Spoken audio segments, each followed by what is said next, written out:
Good morning, everyone, and welcome back to Grindhouse, where we drink coffee and talk about movies. My name is Shawn, and today with my girlfriend and co-host, Leah Diana, we will be winding back the reel to 1992, where a mother and son team of strange supernatural creatures move to a small town to seek out a young virgin to feed on, in Stephen King's classic, Sleepwalkers. Let's get into it.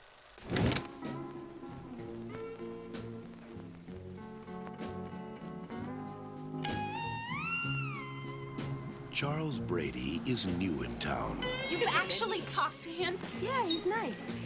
Real nice. The girls all like him.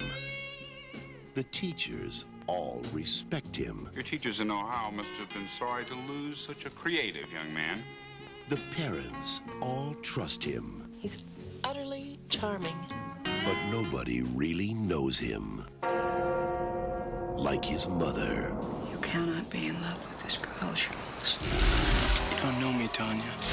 But I want to. Behind their smile is a secret. Hi.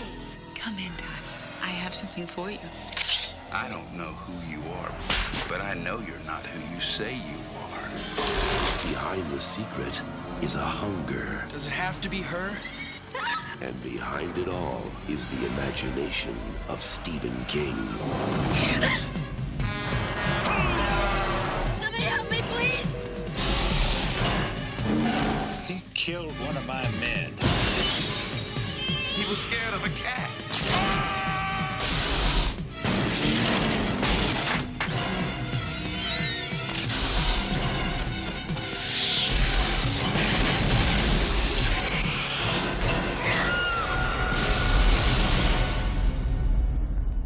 Stephen King's Sleepwalkers.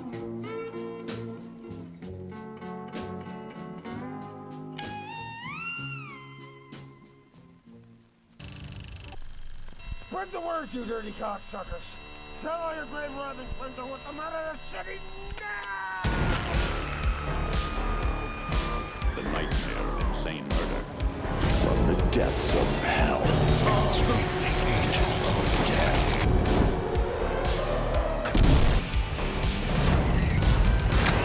Only at the Grindhouse.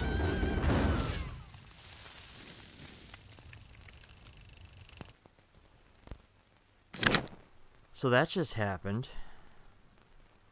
I'm not happy. I kind of expected that to be the outcome. Once again, we are drinking New England French vanilla. Trying to get through this batch. It's starting to become a struggle. Before we actually get into the topic at hand today, last week we didn't do something. What did we do? We forgot to introduce our guest. Oh my god! He must be so upset. For those of you watching at home, this is Joe. Joe doesn't talk a lot, but he's here in spirit. Yep. Every fucking pun intended. He rattles me a little. Chills you to your bones. Mm-hmm. On that note, oh, the puns. This movie was riddled. Alright, so this week we decided to sit down and watch the 1992 film Sleepwalkers, or Stephen King's Sleepwalkers. This movie was written by Stephen King and is one of the first things he ever wrote for the screen, not for a novel.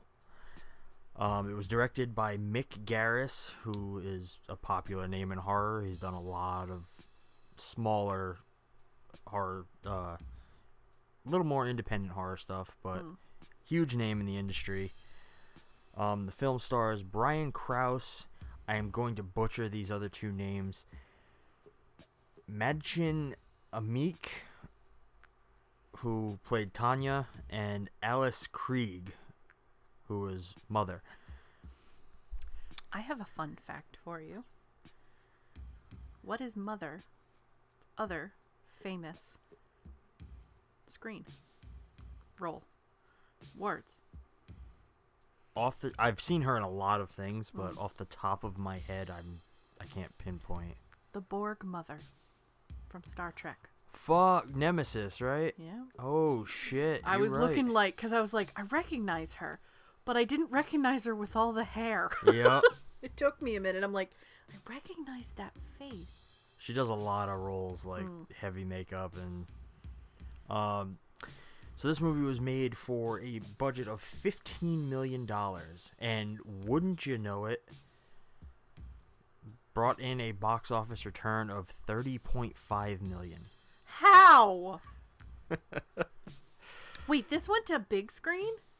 This was, yeah, it had a box office release. What?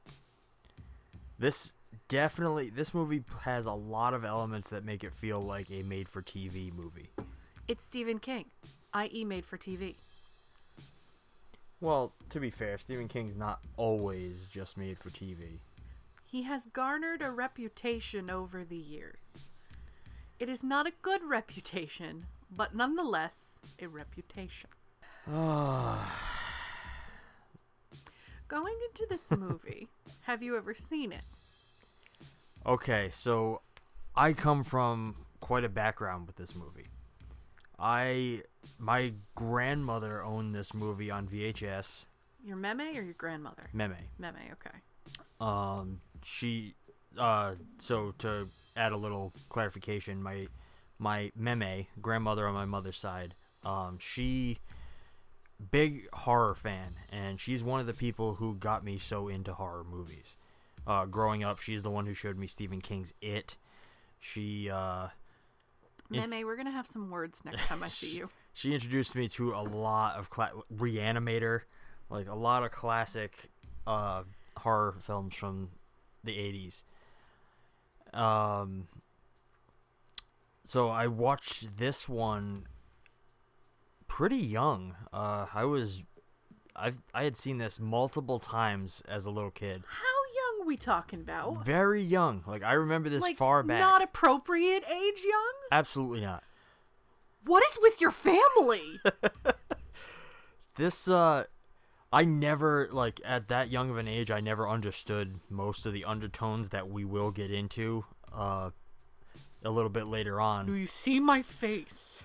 But, yeah, I was introduced to this particular movie at a very, very young age. And people wonder why you're fucked up. I think I know the answer.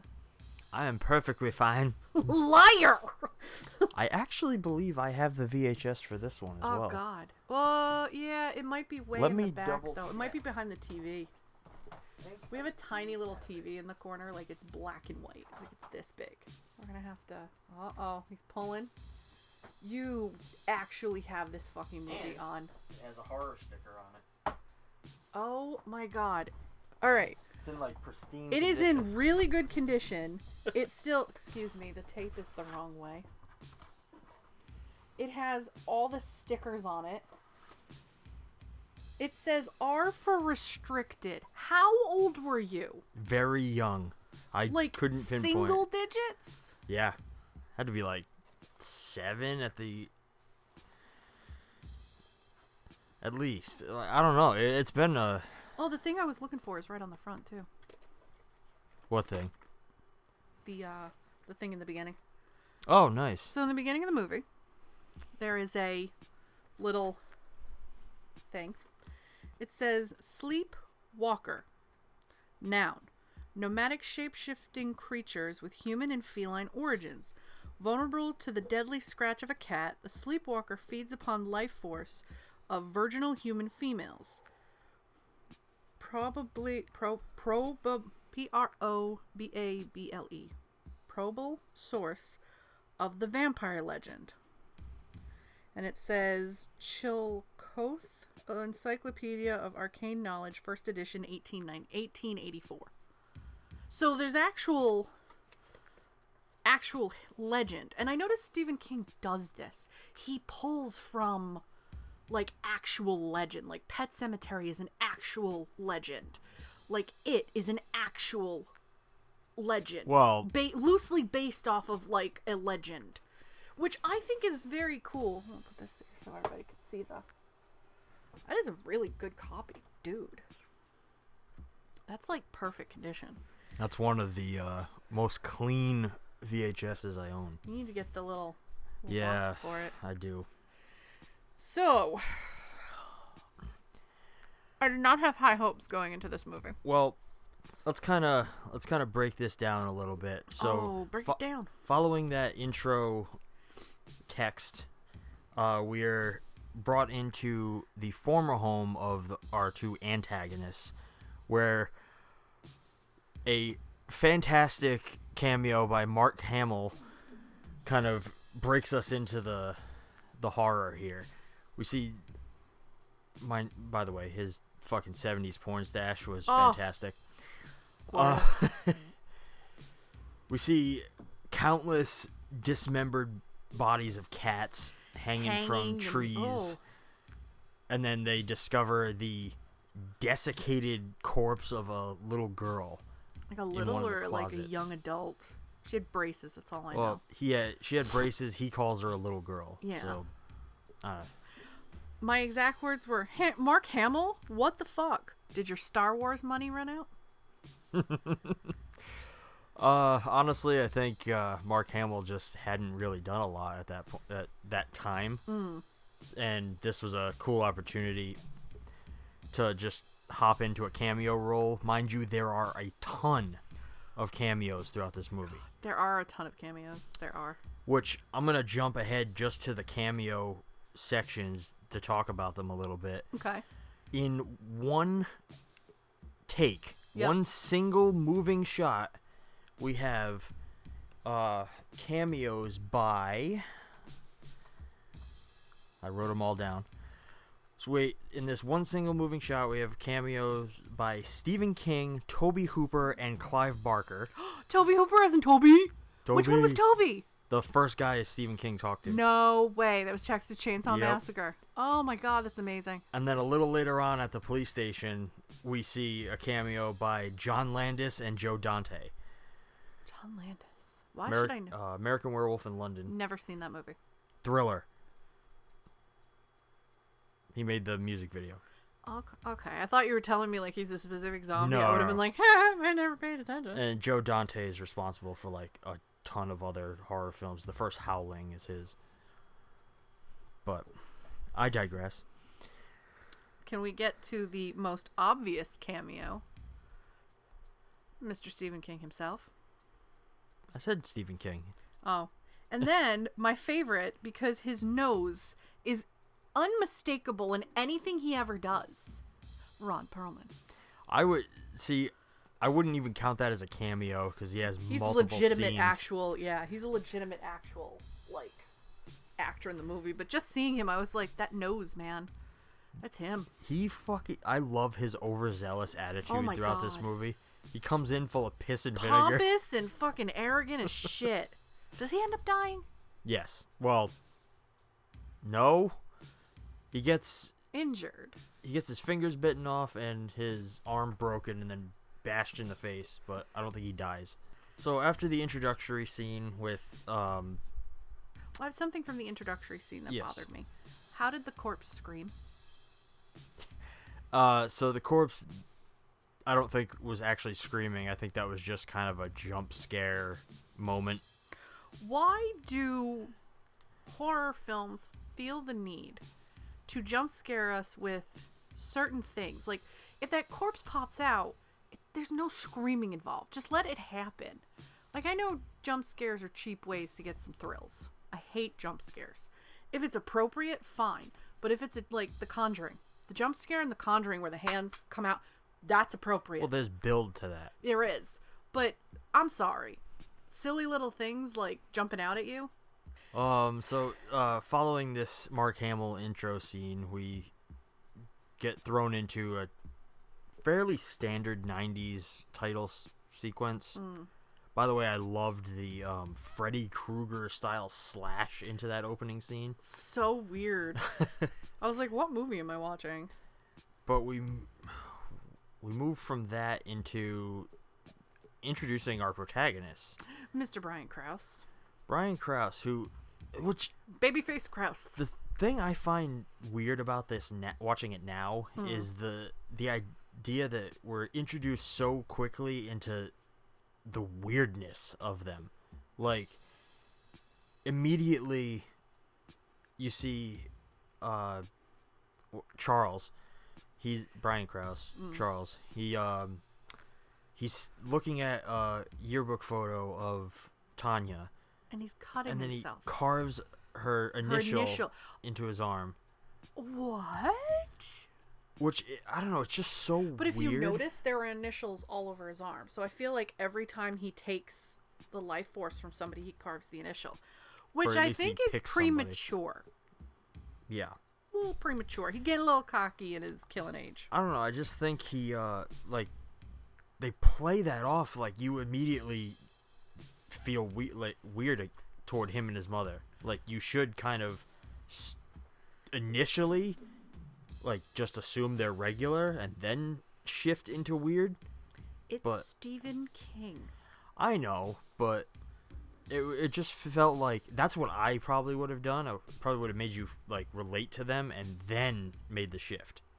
I mean, I would have fought with this until the next scene. I have some big problems. Well, that's what I mean. Like in that first scene, make him relatable. Yes. And then go to the, oh look, I'm uncomfortably close dancing with my mom. Oh look, we're making out. Oh look, I'm taking her upstairs to fuck my mother. You watched this as a child? Yes. And I didn't grasp any of that. I think back then I didn't really take in the information. I just kind of saw, oh, couple.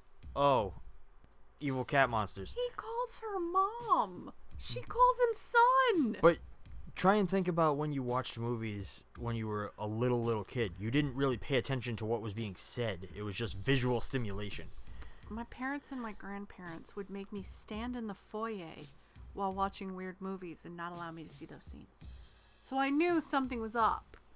And this movie would be a hard no till I was at least a teenager. Well, I had a very liberal family. Thanksgiving's gonna get interesting, folks. I'm asking questions. But yes, for those who have never seen this movie is essentially about strange, vampiric, incestuous cat monsters. I physically looked at him at one point during the beginning, and then I went, I was disturbed. Well, the way I look at it... A little warning would have been nice. The way I look at it, this, first of all, if I'd given you warning... I would... No, I can't veto any movies. But... I was told I'm not allowed to go, no. This is appropriate. I think the subject matter that they were dealing with here speaks measures to the actors. The fact that they were able to stomach getting through these scenes, it's pretty intense. Kudos to Brian Krause. Oh God, I know. God damn. My exact words were really oddly seductive. I kind of hate this. I'm throwing up. Mom and son are kissing. Are they gonna fuck? And then they fuck. And then I put Stephen King. You are one sick bastard. But at the very least, he knows how to get a rise out of you.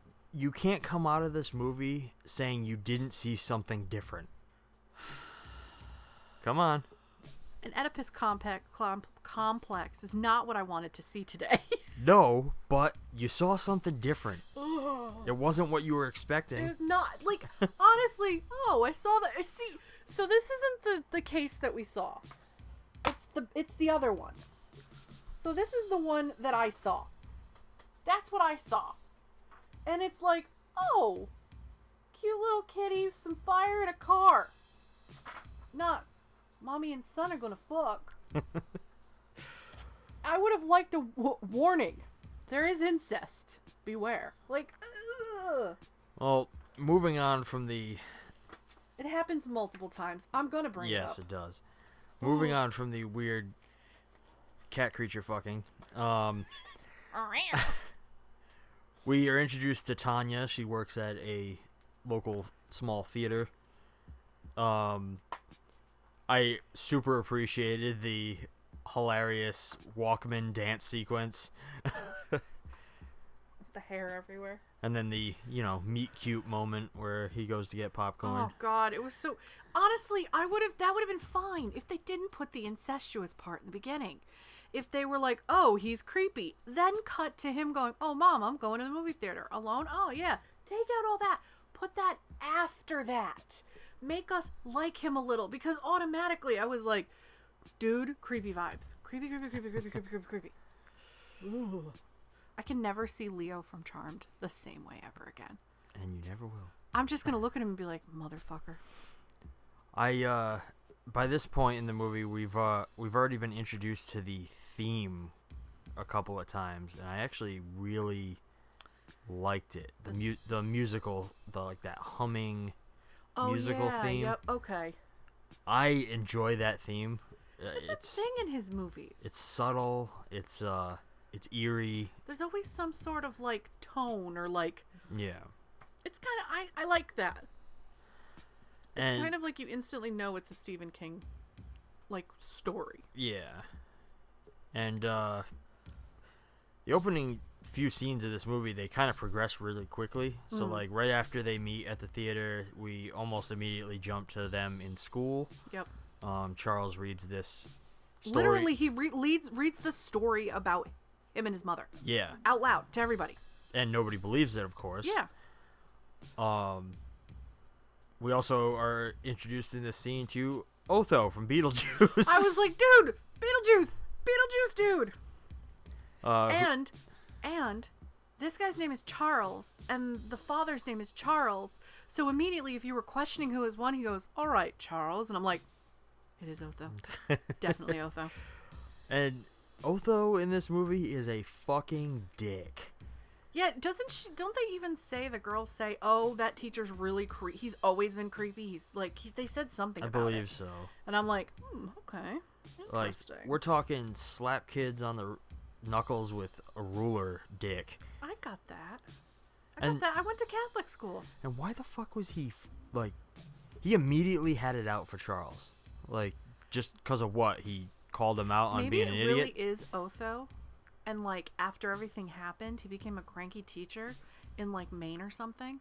And, like, just cannot take teenagers anymore after dealing with Lydia and Beetlejuice. Maybe just this was his, like, trauma, like, oh, God, like, his PTSD moment. Like, no, I hate you. You give me vibes. No. We've just created a cinematic universe based on this actor. And then in Charmed. No, oh, Jesus. So... he immediately has it out for Charles. The next time we see him, he's actually he chases him down in his Volkswagen Bug, and he pulls him over. And he's like, "I'm on to you." And then Charles literally rips his hand off, breaks his arm, and eats him. Yeah, well deserved.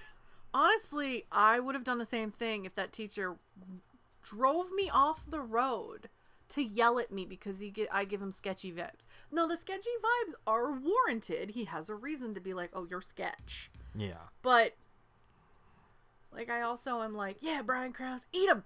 Eat his face off. Like, it's fine. We're also introduced in that scene to what I would call, because I grew up with this movie, and the iconic blue Trans Am. Iconic blue Trans Am? For me, it's iconic. I remember it growing up, so it's like... Did you want this car as a kid? Not necessarily. I just always thought it was a cool-looking car. I've driven in a Trans Am. They're just very loud. They're nice. Grr, grr. I'm like, oh. So loud.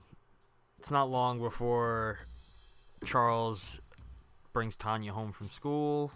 That's a whole... She invites him in, kind of shows him her room, which there's this whole cutesy dance they do when she's trying to hide her undies. Which, why the hell are her underwear strewn everywhere? I think it's a 90s, 80s, 90s kind of trope, like teenage girls and their negligee or panties everywhere. Just throw them. It just looks like, oh, Mom, I did my laundry, and you just throw everything everywhere. And they're all these cute little silk panties, and you're like, where are your grandma underwears? Like, Why are you leaving the cute little panties out? What is wrong with you? And then the mom comes home, or the mom comes in from gardening, like, oh, what are you two doing? Instantly, I got creeped vibes. Not from the mom, but just from the situation. Like, why would you be like, oh, let's go in my room? Well, I got the vibe right from when... She wanted to fuck him the minute she met him. When Tanya was... She definitely was into him at the movie theater. And then when she's talking to her friend, she's immediately talking about, like, fucking him. Yeah, like, oh, we didn't do anything yet. So it very much felt like her whole character was predicated on the fact that she was a, like, horned up teen. Or, alternate idea, that the Sleepwalkers have a little bit of, like, telekinetic power, and, like, maybe he was, like, mind, like, oh, you like me, oh, you want me, like, they talk about, like, the whole thing talks about a virginal female. What if by meeting him, like, she was a little, like her engine started getting warmed up where it had never been before? I could definitely get into that idea, mainly because, like, the Sleepwalker characters are meant to be vampiric, and vampires always come with the added, like, influential, seductive nature. So, yeah, all right. We've seen from other Dracula movies, foreshadowing, that there is a, like, nature of, like, even though you get creepy vibes, it's like a romanticized, like, you want these gothic, creepy, like, come to me, my child, that kind of thing. So I would kind of think that she was fine till she saw him eye to eye, and then she was like, oh, I met him, oh, he's dreamy, oh, like, which kind of gets ruined instantly when he goes full fucking weirdo, like, later, but we'll get to that point. So we've been jumping around a little bit here, but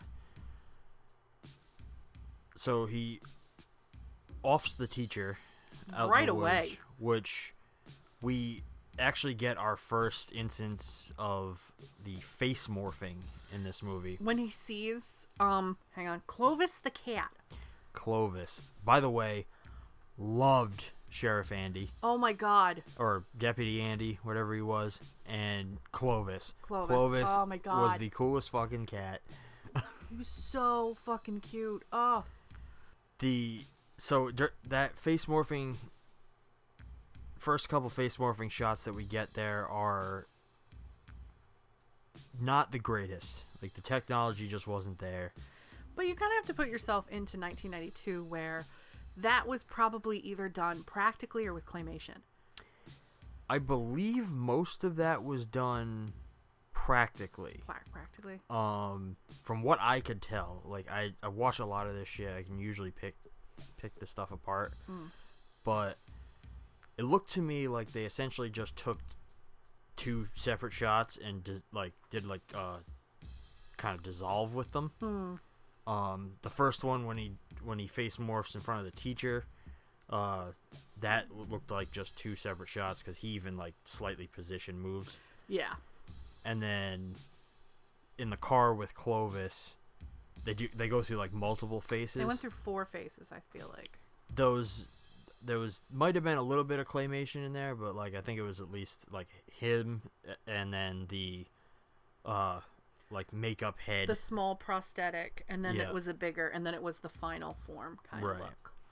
And I don't know, like, I think with the Blu-ray transfer and everything, it looks pretty good. It does look really good. I will say that this movie was very crisp for 92. I mean, between tape and DVD, that's the beauty of watching these, like, with Blu-ray. The tapes are grainy. You know, it's a sign of the times, which I'm okay with. I love the movie grain. The Blu-ray was very crisp. Like, you could tell details on their faces, like, perfectly. You can also tell when the prosthetics were coming off. Like, you could see the prosthetics coming off of Brian Krause at one point. And that wasn't his fault. That was the type of camera they were using. They're like, oh, we're not paying attention to the detail. At that point, they didn't think 4K or 8K was going to be possible. And I don't know, like, I thought the movie looked really good.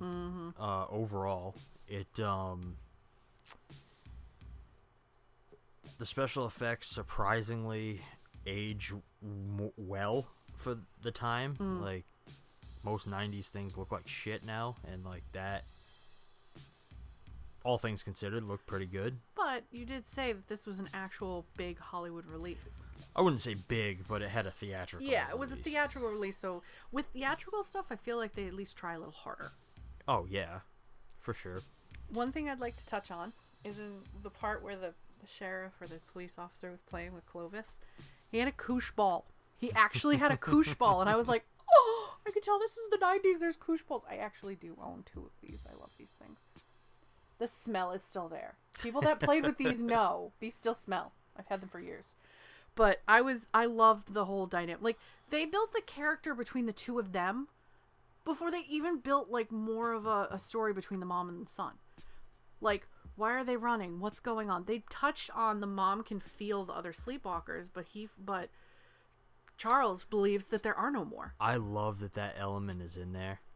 Like, the fact that they mention other sleepwalkers. Yeah, like, they're not the only ones. There are others. So, like, there was potential for sequels. Yes. And that they just never realized. Like, I think it was cool to have that element there. Or, like, open the world to possibility to Stephen King's universe, which how big Stephen King's universe is at this time these days. It was huge. With the actual, like, there's a series, Castle Rock, which is mentioned in this movie. Not the series, the actual the Castle town. Rock. You could, at one point, with Castle Rock being as big as it is now as the series, this could come back. Oh, you I could would hear something. if they did a whole season of Castle Rock on Sleepwalkers, I'd shit myself. You That'd do be a awesome. lot of shitting on this podcast. That'd be amazing. Like, if they could turn something like this into a whole series, Or at least have, like, an underplot of this being in the background. that would be cool. That would be cool. I know nothing about Castle Rock at all. Castle all I know Rock, is what you have told me. They've done a really good job with Castle Rock. Like, the last season was a combination of Misery and Salem's Lot. I know a little bit about Misery. I've never seen it. Very, very good. But Salem's Lot, I have no idea what Salem's Lot is. It was really cool. I know nothing. I love Stephen King. I tried to read Pet Sematary when I was a teenager, like 13, 14. Creeped me out. Had to put it down. Like, I couldn't get through it. Wait till we get to the movie.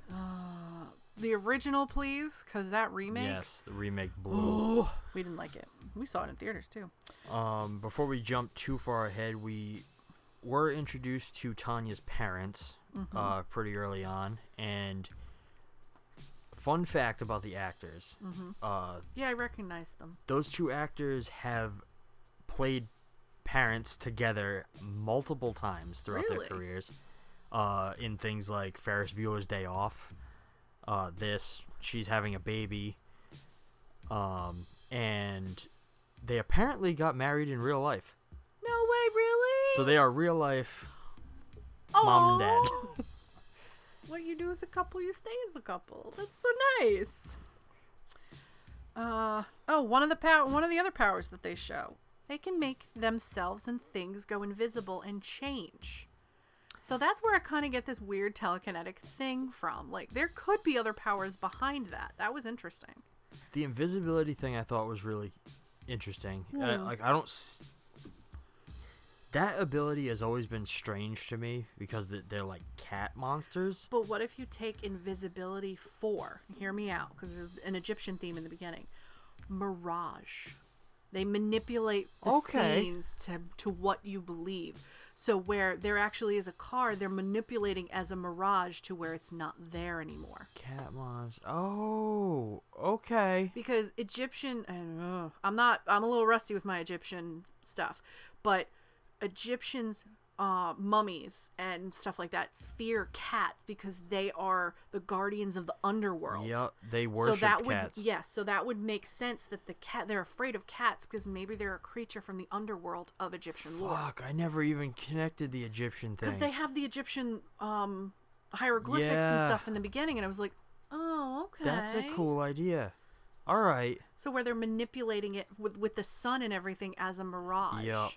All right. Yeah. Because they only ever do it really during daylight. No, the mom does it, but I feel like she's more ancient, so maybe she has a little, like, he Right. does it during the day. I feel she can do it more powerful. Anytime. Yeah. Yeah.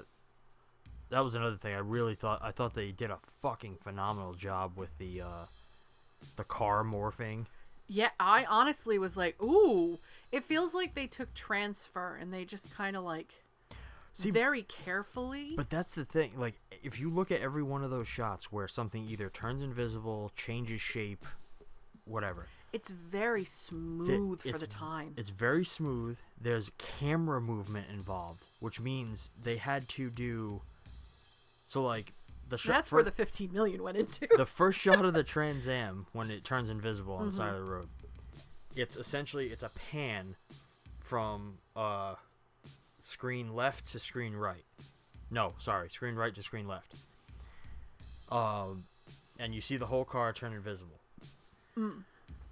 Which means they had to do a shot that, like with the car there, panned from left to right, or right to left, Jesus, and then replicate the exact same shot perfectly without the car, and then blend the two shots together. That is so fucking hard to do. Then now you have programmable like techno cranes and shit that can just match the same move again and again and again. Then you did not have that.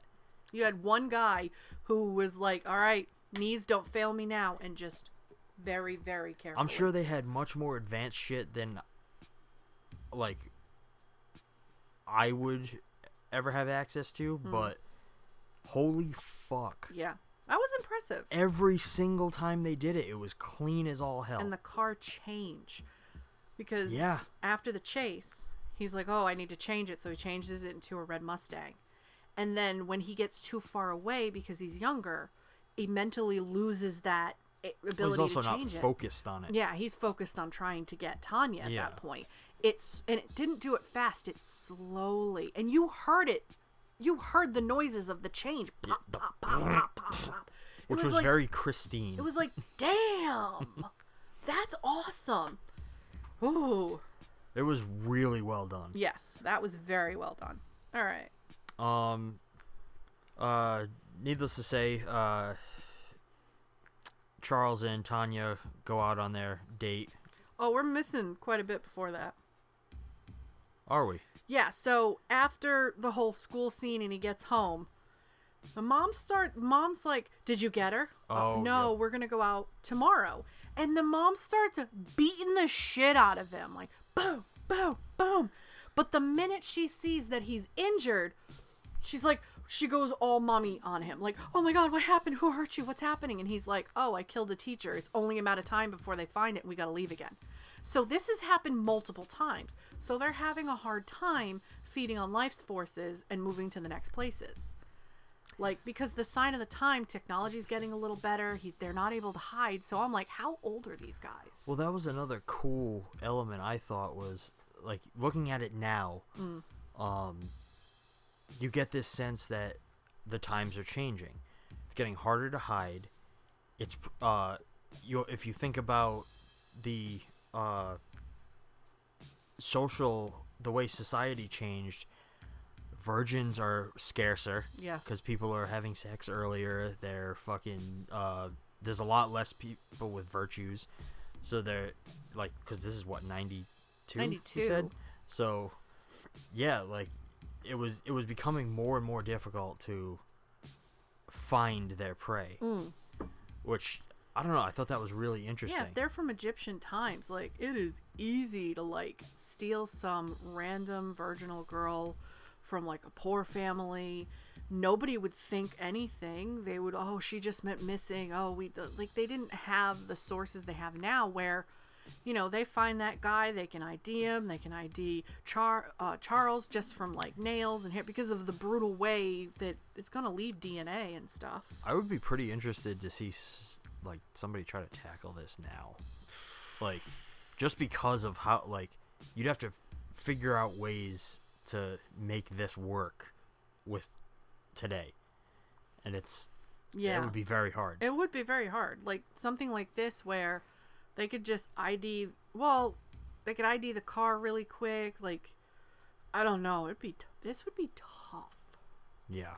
I think the lesser technology and the lesser like thinking of society definitely would hinder something like this for even now, like even maybe early 2000s.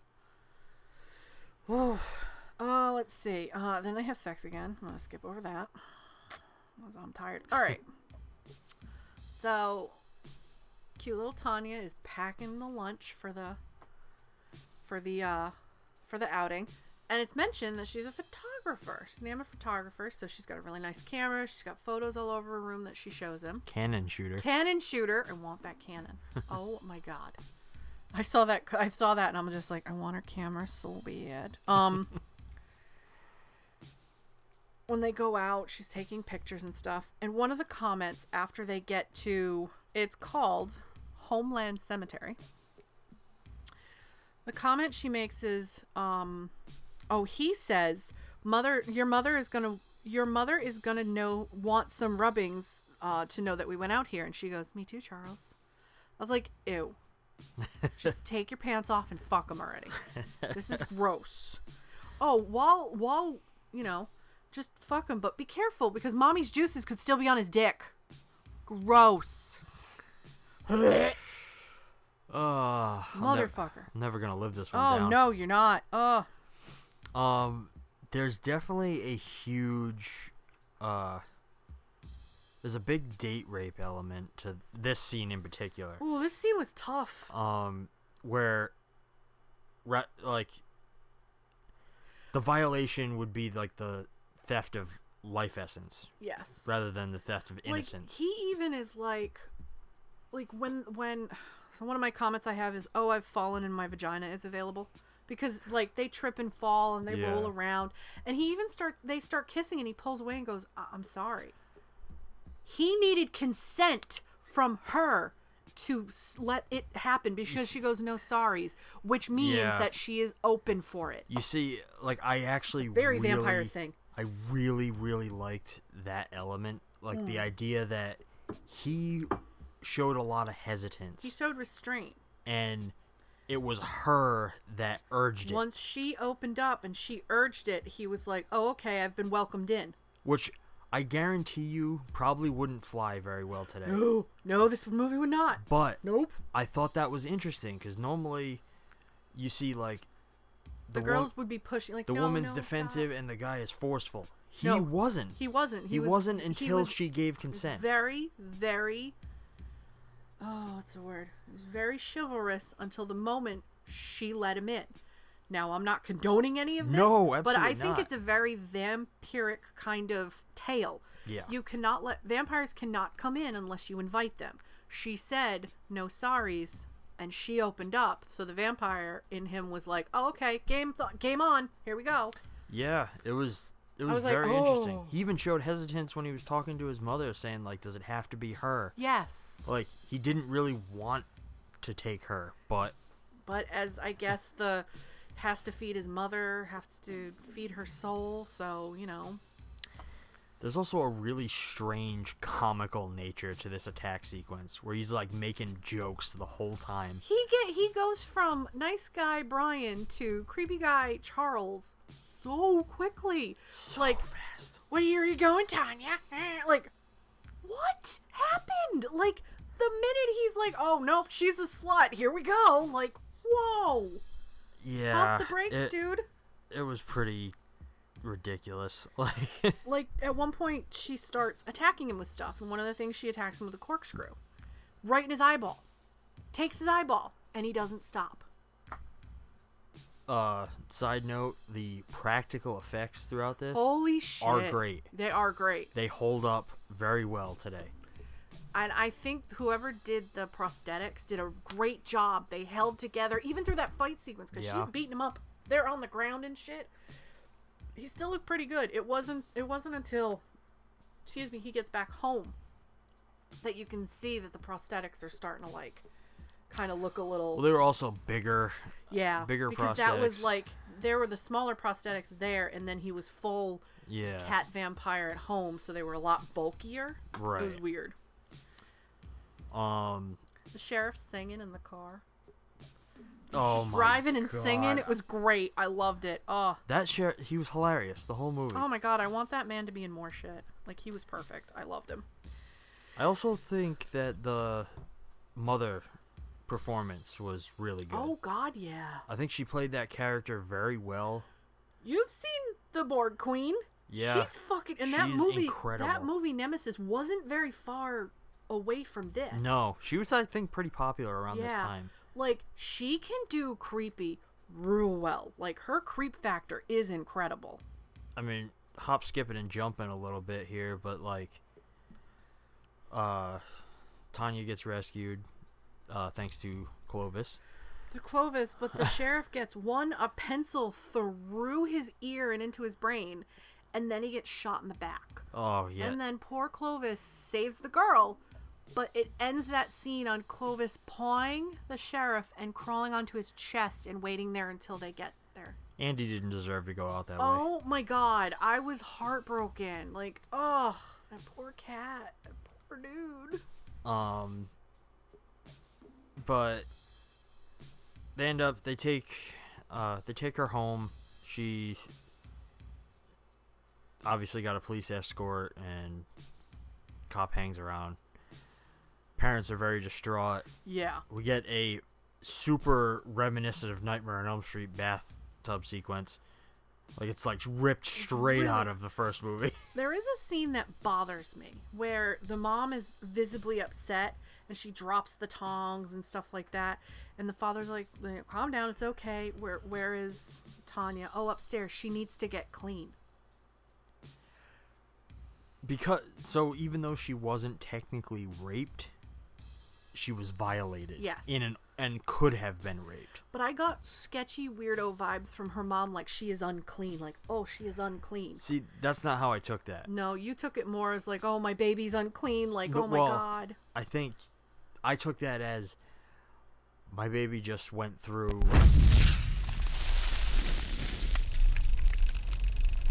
attempted rape, because they don't know anything about Charles. No, they don't know that all he was trying to do was just suck her soul out of her throat, but whatever. But so they're looking at it as she was almost raped. She probably feels so violated. So she's telling the dad she has to get clean, like, so he can understand how she's probably feeling. Okay. That's how I took that. Just the way the line was delivered made me feel a little like, I was like, ooh, I feel uncomfortable. I wish he would have delivered a little more with heart. Well, I think either way, you're supposed to feel uncomfortable. Yeah, this whole movie made me feel uncomfortable. That was the Unless entire there were intention. Cats. And then all I said was, oh, look at the little pussies go. Pussies on parade. Ron Perlman is introduced. Yes. And he says, that girl needs a smack on her butt, and if her mom and dad won't do it, I volunteer. I'm sorry, Ron, what? Well, he's very clearly a pompous, egotistical ass who's probably a womanizer as well. Yeah, and a little bit of a pervert. She's what, between 14 and 18? I'd say probably 17. Probably 16, 17. Like, ew. Yeah. I love how the cats throughout this film, they're always shown like closing in like an angry mob on the monsters. It's amazing. So then as she's getting ready to get out of the bath, there's a ding dong at the door, and it's Mrs. Cat Lady. Mommy dearest. And she fucks up the dad, fucks up the mom, throws her out a window. The mom's not dead. No, she didn't die. The dad, though, I don't know, because all she did was break the vase, and he's just bloody. I think he was just unconscious. Yeah. But they never show him again, so I have no idea. But she yeeted that mom through the fucking front window like nobody's business. Oh, yeah. Holy shit. And then the other deputy gets killed by an ear of corn in the back. Stabbed with a fucking corn cob. And he's dead. But, like, it went through, like, this part of the back. And I'm like, I feel that would do a lot of damage, but wouldn't kill you. It's a fucking 90s movie. The practical effect for the corn in the back, though, didn't hold up. No. That did not hold up. No. That corn looked sketch. mom drags Tanya out of the house. Meets up with Ron Perlman. Fucks Ron Perlman up. And then shoots 2 cop cars, and they magically explode.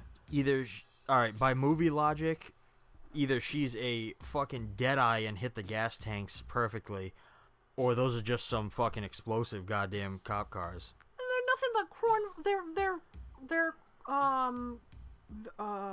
Victoria Crown Royal. I don't know, whatever the fuck they are. Crown Vics. Crown Vics. They're regular Crown Vics. Yes. Like, what? It made no fucking sense. I saw that scene and I went,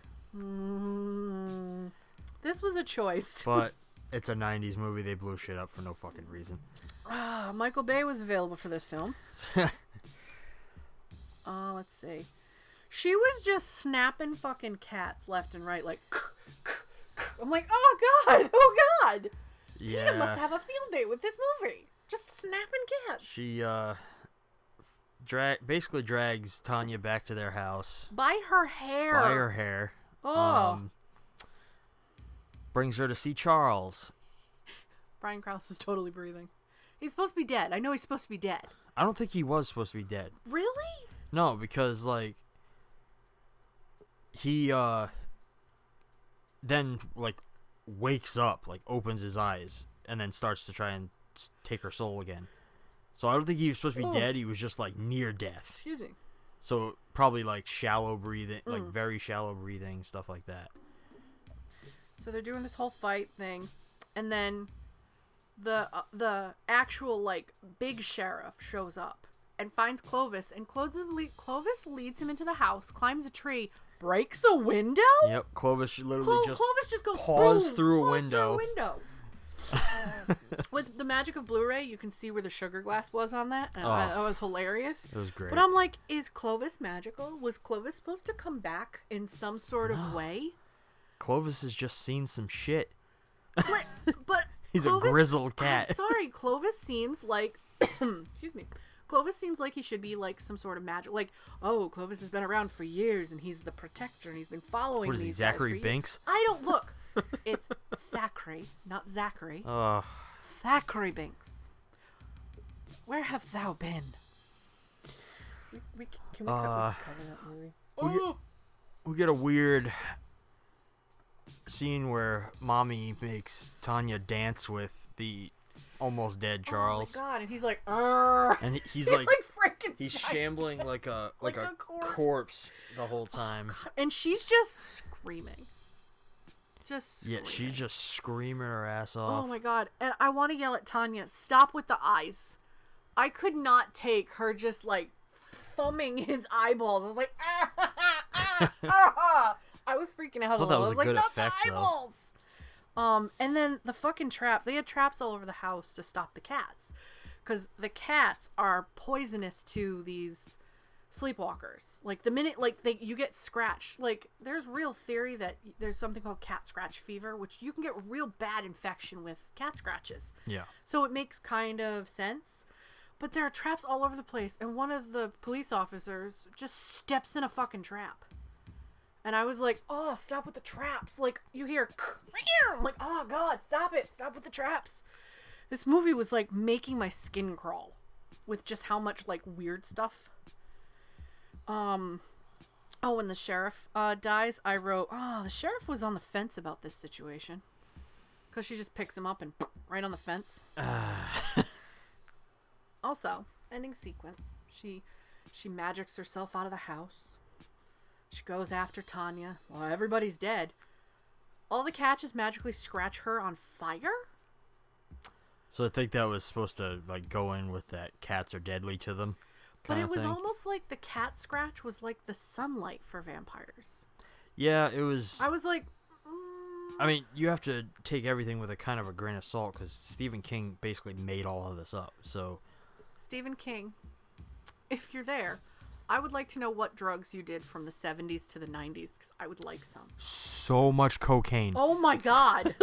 If this is what cocaine fuel is, damn! My stories would be so much better with a little bit of coke fuel. So she's magically on fire. Lights on fire. Tanya's hugging Clovis. And movie over. Scene. What? It's a very strange ride, this movie. Yeah. You know, the girl who plays Tanya, I've seen her in a few things. I get a very like Nancy Thompson vibe. I honestly thought that was her. It's not. She looks a lot like her. Like they have a very similar look to them. Oh wow. There's a picture of her now and she is gorgeous. Really? She is known for starring role of Shelley Johnson in the cult television series Twin Peaks. She reprised her she is in the prequel Fire right. Walk with Me and the revival television series The Return. I forgot she was in that. Yep. So that's probably where a lot of people she was also in The Witches of East End, Dream Lover. She's on Riverdale. Wow. Yeah, that's pretty much it. What other films have she done? Sleepwalkers was like her 4th film. She's been in quite a bit. Anything we would know. No, it looks like she stopped acting in films in 2017. And the most recent thing she did was Twin Peaks. And it looks like she stopped. Oh no, she's in Riverdale. Duh, I just said that. She's in American Horror Story Hotel. Oh, really? Yep. Nice. Didn't know that. I've seen almost all of American Horror Story. You haven't. No. I like American Horror Story. Which is fine. To each their own. Gilmore Girls. She was in Star Trek The Next Generation. She was played one scene. So she hasn't done a lot, but I definitely recognize some of the things she has done. She has kind of a career like fucking Zach Galligan from Gremlins. Like, he hasn't done a whole ton. Main character. I have seen those movies and I don't remember.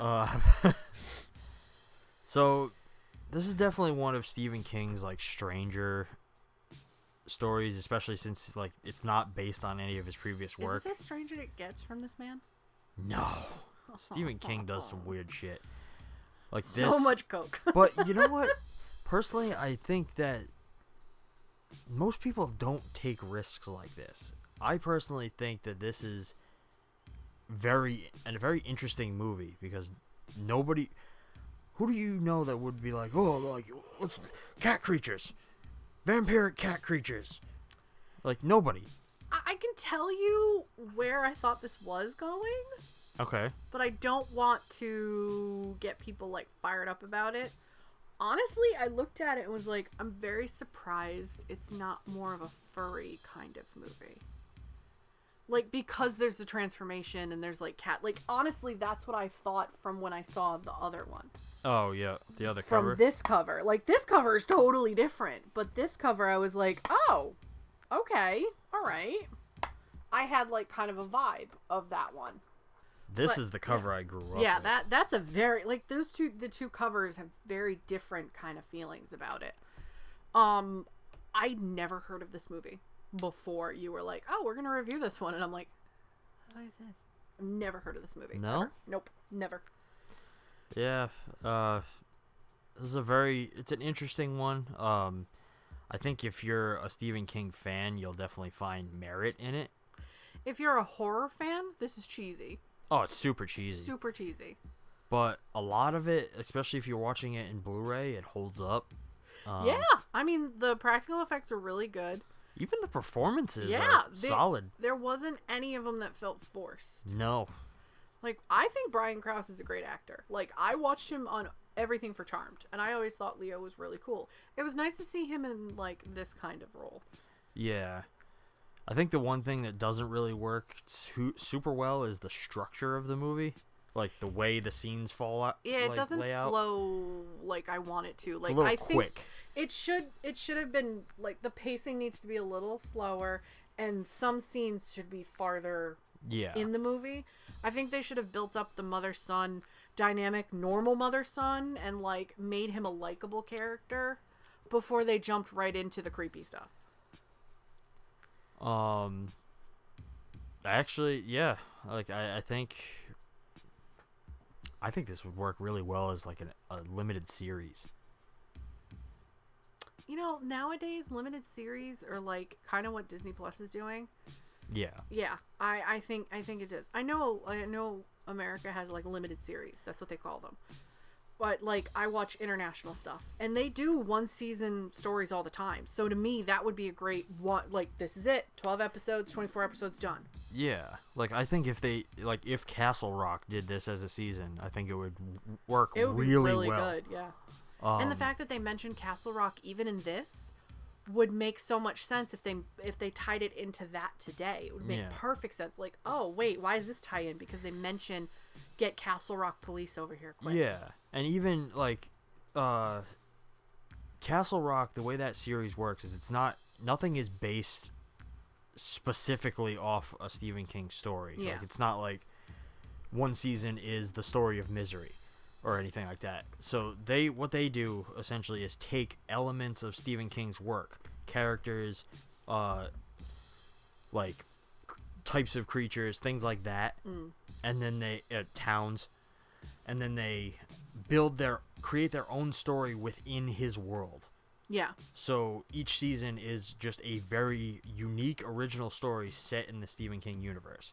So if they took like the elements of Sleepwalkers, like the creatures, and then just stuck them in Castle Rock, and like maybe have a mention of like these ones were killed in California, these ones were killed in Indiana, like this was a story that happened, like have little then you could reference that movie happened. Yes. You know what I mean? To where it's like, oh shit, like that's a true story. Like these new people have been laying even lower. They've traveled like to poorer countries internationally, and they've only come back, and like something like that. That would be really, really cool. I'd be super into that. Yeah. So, bringing us into our normal questions. What are your overall thoughts? I hated it. I hated this movie. It's not a usual movie I'd watch. The plot was a little... It's cheesy. It's like, to me, it's like that made-for-TV Saturday afternoon thing you'd watch and you're like, oh, it's on, so I'll just put it on for noise and go do shit. Like, that's how I felt about this. It's a decent story. I like the lore and stuff behind it. I wish it was more fleshed out. There's definitely elements that I wish that I knew. What are Sleepwalkers? Why are they running? Where did they come from? I would like more of a deeper story than boom, da-da-da-da, boom, we're out. Like, it didn't keep me in it very long. I think the elements that did keep me in it was how I felt about Tanya being like kind of long conned by this to be having her life force sucked out of her. That's what I was in for. Like, oh no. And Clovis, I was really there for like, no, Clovis survive. No, don't die, kitty. Like, and I hated the fact that the cats were getting killed. Like that bugged me. I did not like this one. This is not on my list of like movies. Well, I can definitely understand. Like I said, I grew up with this movie, so I've seen it many, many times. Taking into account that this is Stephen King's first, like, real written for the screen work, I like it for what it is. I always have liked it for what it is. I definitely know that it's a super cheesy, like, creature feature type of movie. It's nothing special. Most people probably hate it. I like it. I think it's fun. If it's a kind of a turn your brain off creature feature. Yeah. Like, you don't have to think too much about it. You can just kind of take it for what it is. It's got some great acting, great special effects.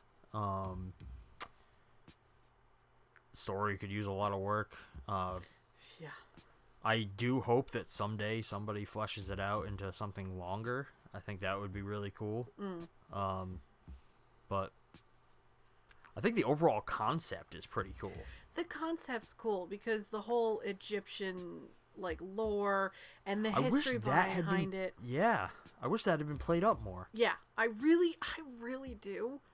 It kind of lost me where it has all of this stuff in the beginning during the credits, and then I'm like, where is all this cool stuff? Like, none of that is mentioned other than, you know, there's a link between, like, there were a couple pictures of, like, mother and son. Yeah. I knew there was going to be kind of like a weird connection, but I did not think it was going to be a literal connection. So. I'm actually going to segue that into, like, how would it be made today? That's tough. I'll start that out. Yeah. So I think, personally, I think if I were to be offered to make this today, I think I would suggest it as a limited series, whether it be part of Castle Rock or its own thing. I would delve more into the Egyptian side. I would try and flesh everything out in a long form. So, like, I'd take at least the first, like, 3 to 4 episodes before you even see the first kill. Yeah. Like, I would probably try and make you start to feel connected to the mother and son, and then start to introduce the creepiness. I would introduce Tanya earlier on, have them be friends first, and then maybe it starts to shift into romance.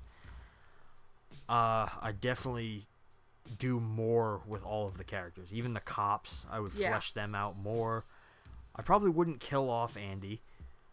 No. Clovis would be even bigger part. Clovis would have a little bit of a magical ability to him. I wouldn't. No. I would. I wouldn't make him magical. I would keep him just a cat. But maybe he's one of the cats from the Pet Cemetery. Oh God.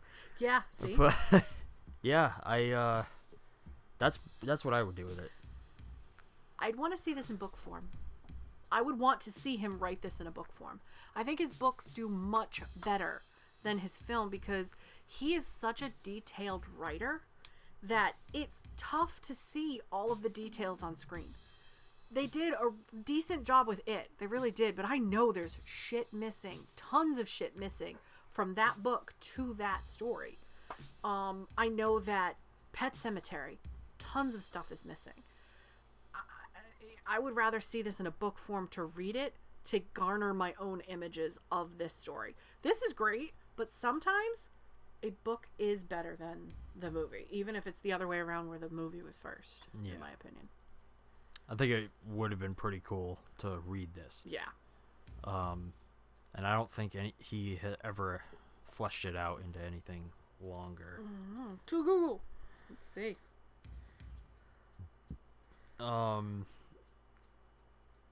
Does it work?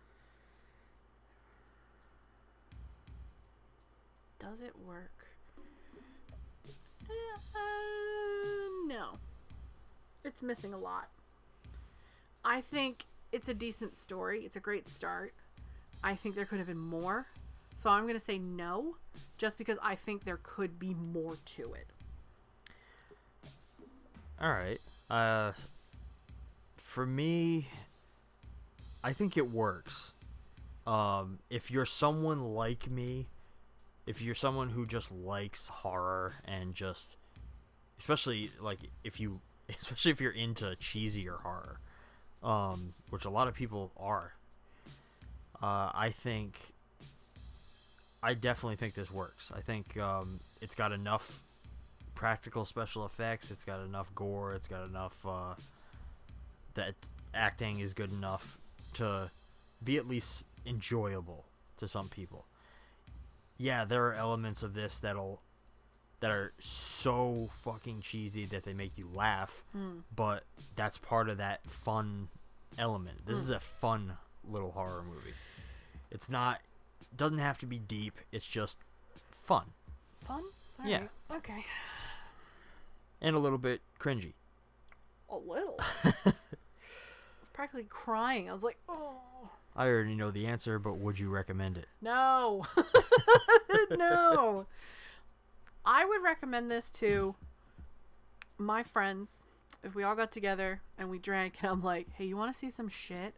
This would be that movie. I wouldn't recommend this to like, oh, I need a really good movie for the weekend. I'm gonna recommend it, not this. This is the first and last viewing of this movie I will do. No offense, Sweetie. So I would recommend this to the right audience.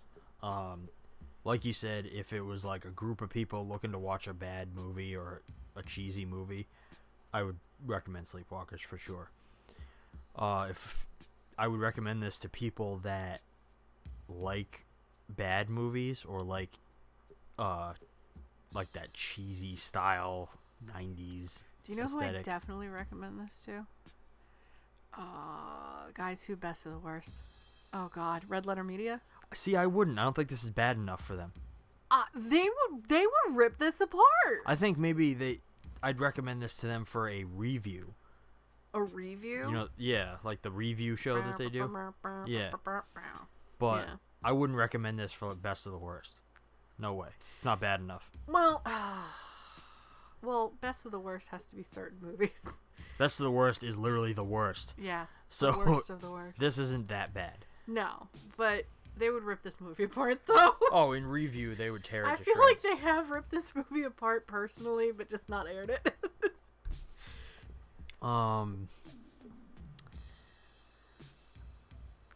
Is it exploitation or other? Yes. I say yes it is because it's horror for a niche audience. I feel like there is like a Stephen King exploitation, like along that lines where he does certain things like the strange and unusual. So I'm going to say yes. This is exploitation. Okay. I don't think I would classify this as exploitation. No? I think it could be if it went further. Okay. Yes, it takes some liberties. It goes some distances, but it's not so far as to be exploitive of any one subject. So like if it had been 10 times gorier, or like if they had played heavier into the creature aspect than they did, Okay. then I would probably lean a little bit further towards exploitation, but I would say this is just standard horror. Standard horror, yes. The reason why I say it's exploitation is because Stephen King has a certain storytelling, and this is Stephen King written all over it. Anything that is Stephen King's. So Yeah. no, in the Unfortunately, general there's sense, no Kingsploitation. there is no Kingsploitation, but guess what, bitches? We just made Kingsploitation right here on the podcast. That would be any Stephen King movie. That would be any Stephen King movie. Are there funny Stephen King movies? Oh wait, we just watched one. Sorry. Actually, yes, there's at least one. Oh God. Um, Anything King is in our wheelhouse except for the remakes, right? pretty much, yeah. Ah, Christ. But I think that basically brings this discussion to an end. Yes. Unless there's anything else you have to say. No. No more incest, please, and thank you. Well, don't go anywhere just yet. Stay tuned for the coming attractions.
Why did you pick Clerks?